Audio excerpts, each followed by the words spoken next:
Magandang hapon, ngayon po ay araw ng Magandang hapon, ngayon po ay araw ng Huwebes, July 9, 2026. Update muli sa lagay ng panahon. Humina na bilang isang typhoon category ang bagyong Inday habang kumikilos ito pakanluran, hilagang kanluran sa Philippine Sea. Bagamat nanatiling malayo ito sa kalupaan ng Pilipinas, inaasahang magpapalakas pa ito ng habagat na magdadala ng malalakas na pag-ulan at hangin sa malaking bahagi ng bansa. Huling namataan ng Pag-asa ang sentro nito 925 kilometers east ng Northern Luzon.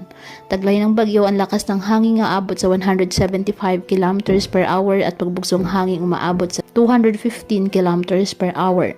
Kumikilos kanluran, hilagang kanluran sa bilis na 20 kilometers per hour. Sa ngayon po nakataas ang Tropical Cyclone Wind Signal number 1 sa Ilocos Norte, Apayao, Abra, Kalinga, Mountain Province, Ifugao, Batanes, Cagayan, Babuyan Islands, Isabela, Quirino, Aurora at Catanduanes. Sa loob po ng susunod na 12 oras, kikilos ang bagyong Inday, pakanluran, hilagang kanluran bago tuluyang lumihis pahilagang kanluran habang nasa Philippine Sea.